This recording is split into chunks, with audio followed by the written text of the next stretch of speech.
औज़ुबिल्लाहिमिनश्शैतानिर्रजीम बिस्मिल्लाहिर्रहमानिर्रहीम। अस्सलाम वालेकुम माय यूट्यूब फैमिली, कैसे हैं आप सब? उम्मीद है कि सब खैर वाफियत से होंगे। आज मैं आपके साथ एक डिफरेंट टॉपिक की वीडियो लेके आई हूँ। हज़रत अब्दुल्ला बिन अब्बास रज़ी अल्लाह अन्हु फरमाते हैं कि मैं एक मुद्दत से इस फ़िक्र में था, हज़रत उमर फ़ारूक से पूछूं कि नबी करीम सल्लल्लाहु अलैहि वसल्लम की अज़वाज में वो दो बीवियाँ कौन हैं जिनके बारे में कुरान हकीम ने ये इरशाद फरमाया है। सूरह तहरीम की आयत नंबर 4, इसका तर्जुमा कुछ इस तरह से है। ए नबी की दोनों बीवियों, अगर तुम अल्लाह के सामने तौबा कर लो तो बेहतर है, क्योंकि तुम्हारे दिल इस तरफ माइल हो रहे हैं कि दूसरी बीवियों से हटाकर आपको अपना ही बना लें। लेकिन हज़रत उमर रज़ी अल्लाह अन्हा की हैबत की वजह से मेरी हिम्मत न पड़ती थी। आखिर वो एक मरतबा हज करीब तशरीफ़ ले गए, मैं भी उनके साथ हो लिया। दरमियाने राह ये सवाल किया जबकि मुझे वज़ू कराने का मौका मिला था। हज़रत उमर रज़ी अल्लाह ने जवाब दिया, इब्न अब्बास रज़ी अल्लाह ना ताजुब है, तुमको ये मालूम नहीं? मैंने कहा जी नहीं। फरमाया ये दोनों आयशा रज़ी अल्लाह अन्हा, हफ्सा रज़ी अल्लाह अन्हा थी। फिर तफसील बयान करनी शुरू की कि हम कुरैश के लोग अपनी बीवियों पर हावी रहा करते थे, मगर जब हम हिजरत करके मदीना आए तो हमें ऐसे लोग मिले जिन पर उनकी बीवियां हावी थीं, यानी अंसारे मदीना। यहाँ आकर हमारी बीवियों ने भी अंसारी औरतों का ये तरीका सीख लिया। एक रोज़ मैं अपनी बीवी से किसी बात पर नाराज़ हुआ तो क्या देखता हूँ मुझको पलट कर जवाब दे रही है। ये तर्ज मुझको बहुत नागवार मालूम हुआ। इस पर मेरी बीवी ने कहा, अब इस बात पर क्यों नाराज़ होते हैं कि मैंने आपको जवाब दिया? अल्लाह की कसम, रसूल सल्लल्लाहु अलैहि वसल्लम की बीवियाँ भी हुजूर को दो बदू जवाब दिया करती हैं और इनमें कोई दिन भर आपसे रूठी भी रहती हैं। बुखारी की रिवायत में है कि हुजूर अकरम सल्लल्लाहु अलैहि वसल्लम इससे दिन भर नाराज़ भी रहते हैं। हज़रत उमर फ़ारूक रज़ी अल्लाह अन्हु फरमाते हैं, सुनकर मैं घर से निकला और उम्मुल मोमिनीन हफ्सा रज़ी अल्लाह अन्हा के घर गया, जो हज़रत उमर फ़ारूक की बेटी और हुजूर अकरम सल्लल्लाहु अलैहि वसल्लम की बीवी हैं। मैंने उनसे पूछा कि तुम रसूलुल्लाह सल्लल्लाहु अलैहि वसल्लम को दो बदू जवाब देती हो? उसने कहा हाँ। मैंने पूछा क्या तुम में से कोई दिन भर हुजूर सल्लल्लाहु अलैहि वसल्लम से रूठी रहती है? उसने कहा हाँ। मैंने कहा फिर तो वो नामराद हो गई और खसारा में पड़ गई।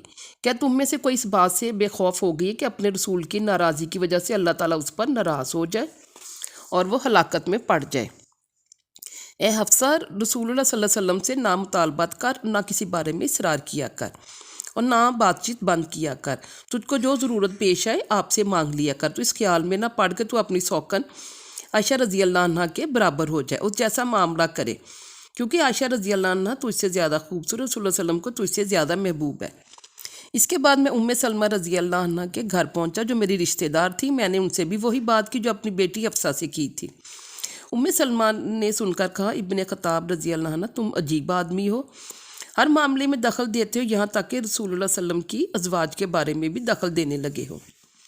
हज़रत उमर कहते हैं कि उम्मे सलमा की इस बात ने मेरी हिम्मत पस्त कर दी। मैं खामोश अपने घर चला आया। फिर ऐसा हुआ कि मेरे एक अंसारी पड़ोसी ने रात के वक्त मेरा दरवाज़ा खटखटाया। दरअसल हम दोनों बारी बारी से रसूलुल्लाह सल्लम की मजलिस में हाजिर होते थे, एक दूसरे को उस दिन की बात बता दिया करते थे। ये वो ज़माना था जबकि अहले मदीना को बादशाह गस्सान के अचानक हमला का हर वक्त ख़तरा लगा हुआ था। इस अंसारी के मेरे दरवाज़े पर पुकारने पर मैं बाहर निकला तो उसने कहा, एक बड़ा हादसा पेश आ गया। मैंने कहा, क्या गस्सान का हमला हो गया? उसने कहा नहीं, बल्कि इससे भी बहुत बड़ा हादसा हो गया कि रसूलुल्लाह सल्लल्लाहु अलैहि वसल्लम ने अपनी बीवियों को तलाक दे दी है। ये सुनते मेरी ज़बान से निकला, हफ्सा रज़ी अल्लाह अन्हा नाकाम हो गई, खसारा में पड़ गई। मुझे पहले ये अंदेशा हो गया था कि ये बात होने वाली है। फिर मैंने फजर की नमाज मस्जिद नबवी में अदा की। नमाज के बाद रसूलुल्लाह सल्लम छोटे से हिजरे में चले गए जो मस्जिद की एक जानिब बनाया गया था। मैं सीधा हफ्सा रज़ी अल्लाह अन्हा के घर आया, देखा तो वो रो रही थी। मैंने कहा, तुम क्यों रो रही हो? मैंने कहा ना था कि तुम्हारे इस रवैया से कहीं रसूलुल्लाह सल्लम तुम्हें तलाक ना दे दे। कहने लगी, मुझे इल्म नहीं, लेकिन आपने अलैदगी इख्तियार कर ली है। मैं मस्जिद नबवी वापस आया तो देखा कि चंद लोग मंबरे मस्जिद की तरफ बैठे रो रहे हैं। मैं भी कुछ देर बैठ गया, लेकिन मुझसे रहा ना गया। उठा और आपके उजरे पर आया और दरबान से कहा, मेरे लिए इजाज़त हासिल कर, मैं रसूलुल्लाह सल्लम से मिलना चाहता हूँ। उस वक्त उसने आपसे उमर की हाज़िरी तलब की, लेकिन आपने कोई जवाब ना दी। इस इत्तला पर हज़रत उमर रज़ी अल्लाह अन्हा फिर मस्जिद में आके लोगों के साथ बैठ के, लेकिन कुछ देर बाद दरबान से कहा, अब इजाज़त हासिल कर। गुलाम ने आपसे उमर रज़ी अल्लाह अन्हा की इजाज़त तलब की, इस दफ़ा भी जवाब ना मिला। जब लौट रहे तो दरबान ने कहा, रसूलुल्लाह सल्लम ने आपको ए उमर रज़ी अल्लाह अन्हा अभी अभी इजाज़त दी है, तशरीफ़ लाइए। जब हज़रत उमर रज़ी अल्लाह अन्हा हुजरे में दाखिल हुए, देखा कि खजूर की चटाई पर आप लेटे हुए हैं। درخت کی چھال کا ایک تکیہ پہلو پر ریت کے نشان پڑ گئے۔ میں نے سلام کیا، پھر عرض کی یا رسول اللہ صلی اللہ علیہ وسلم کیا آپ نے اپنی بیویوں کو طلاق دے دی ہے؟ آپ نے ارشاد فرمایا نہیں۔ پھر میں آپ سے اور قریب ہوں، عرض کی یا رسول اللہ ہم قریشی لوگ مکہ میں اپنی عورتوں پر حاوی تھے، جب ہم مدینہ آئے تو ہم کو ایسی قوم سے سابقہ پڑا جو اپنی بیویوں سے مغلوب ہو جاتے ہیں، ان کی بیویاں ان پر حاوی ہیں، یہی رنگ ہماری عورتوں نے بھی اختیار کر لیا ہے، اب وہ ہم پر حاوی ہو گئی ہیں۔ سن کر آپ مسکرائے، پھر میں نے کہا یا رسول اللہ میں نے تو حفصہ سے کہہ دیا تھا کہ تم عائشہ کی نقل نہ کرنا، وہ تو رسول اللہ صلی اللہ علیہ وسلم پر ناز کرتی ہیں تو اس سے زیادہ محبوب بھی ہے۔ اس پر آپ نے دوبارہ تبسم فرمایا، پھر نظر حجرے کی طرف پر پڑی تو دیکھا تو صرف 2-3 چیزیں حجرہ کا کل اثاثہ ہیں۔ میں نے عرض کی یا رسول اللہ اپنی امت کے لیے دعا فرمائی کہ اللہ انہیں کشادگی عطا کرے۔ یا رسول اللہ ملک فارس اور روم کے لوگ جو اللہ کی عبادت نہیں کرتے انہیں دنیا کی فراخی اور کشادگی حاصل ہے۔ اس وقت آپ ٹیک لیے ہوئے تو اٹھ بیٹھے، فرمایا اے عمر رضی اللہ عنہ تم ابھی شک ہی میں پڑے ہوئے ہو، یہ وہ قومیں جن کی خوشحالی ان کی حیات دینوی ہی میں دے دی گئی ہے، آخرت کا کوئی حصہ ان میں نہ ہوگا۔ میں نے کہا یا رسول اللہ صلی اللہ علیہ وسلم مجھ سے خطا ہو گئی، میرے لیے استغفار فرمائیے۔ پھر میں واپس ہو گیا۔ رسول اللہ صلی اللہ علیہ وسلم اس بات کی وجہ سے اپنی بیویوں سے علیحدہ ہی رہے، جس کا اظہار حفصہ رضی اللہ عنہ نے سیدہ عائشہ رضی اللہ عنہ سے کیا۔ اس طرح 1 ماہ گزر گیا۔ 29 دن بعد آپ حجرہ عائشہ رضی اللہ عنہ میں داخل ہوئے اور فرمایا کہ میں نے 1 ماہ جدا رہنے کی قسم کھائی تھی اور مہینہ پورا ہو گیا۔ حضرت عائشہ فرماتی ہیں اس موقع پر آیت تخیر نازل ہوئی، یہ سورہ احزاب کی آیت نمبر 28 ہے، جس میں یہ ساری تفصیل نازل ہوئی۔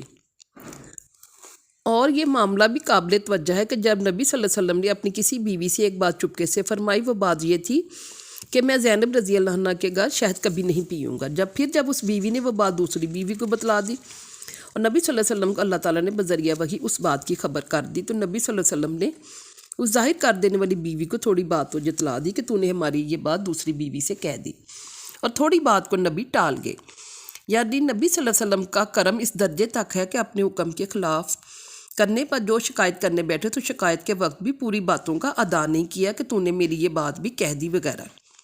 اگر آپ ایسا کرتے اس بیوی کو یقیناً زیادہ شرمندگی ہوتی۔ جب نبی صلی اللہ علیہ وسلم نے اس بیوی کو یہ بات جتلائی تو وہ کہنے لگی آپ کو اس کی کس نے خبر کر دی؟ آپ صلی اللہ علیہ وسلم نے فرمایا مجھ کو ذات نے خبر دی جو سب کچھ جانتا باخبر ہے۔ اے نبی کی دونوں بیویوں اگر تم اللہ کے سامنے توبہ کر لو تو بہتر ہے، کیونکہ تمہارے دل اس طرف مائل ہو رہی ہیں کہ دوسری بیویوں سے ہٹا کر آپ کو اپنا ہی بنا لیں، لیکن چونکہ اس میں دوسری بیویوں کے حقوق کا نقصان اور دل شکنی ہے، اس لیے توبہ کرنی ضروری ہے۔ اور اگر اسی طرح نبی کے مقابلے میں تم دونوں کاروائیاں کرتی رہیں تو یاد رکھو نبی صلی اللہ علیہ وسلم کا رفیق اللہ ہے، جبریل ہے اور نیک مسلمان ہیں، ان کے علاوہ فرشتے بھی آپ کے مددگار ہیں۔ مطلب یہ کہ تمہاری ان سازشوں سے نبی صلی اللہ علیہ وسلم کا کوئی نقصان نہیں ہے بلکہ خود تمہارا اپنا نقصان ہوگا۔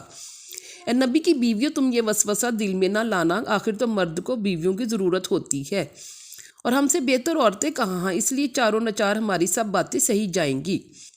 یہ اچھی طرح سمجھ لو کہ اگر پیغمبر تم عورتوں کو طلاق دے دیں تو ان کا پروردگار بہت جلد تمہارے بدلے ان کو تمہارے سے اچھی بیویاں دے دے گا جو اسلام والیاں، ایمان والیاں، فرما برداری کرنے والیاں، توبہ کرنے والیاں، عبادت کرنے والیاں، روزہ رکھنے والیاں، شوہر دیدہ بھی اور کنواریاں بھی ہوں گی۔ یعنی سیرت و صورت کے اعتبار سے ہر طلع کامل و مکمل فراہم کرنے پر قادر ہے۔ قرآن حکیم نے ازواجی زندگی کے اس مخفی گوشے پر متنبہ کر دیا کہ نبی کی بیویوں اگر تم دونوں اس طرح کارروائی کرتی رہیں یہ تو یاد رکھو ان حرکات سے اللہ کے نبی کو کچھ ضرر نہ ہوگا، کیونکہ اللہ اور فرشتے نیک بخت ایماندار درجہ بدرجہ جس کے رفیق و مددگار ہوں ان کے سامنے کوئی انسانی تدبیر کامیاب نہیں ہو سکتی، البتہ تم کو خود نقصان پہنچ جانے کا امکان ہے۔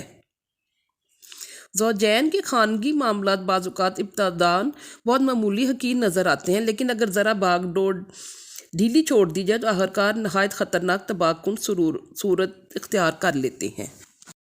امید ہے کہ آپ کو یہ ویڈیو بھی پسند آئے گی۔ آپ میری ویڈیو کو لائک کریں، سبسکرائب کریں اور شیئر کریں۔ اللہ پاک ہم سب کا حامی و ناصر ہو۔ تب تک کے لیے اللہ حافظ۔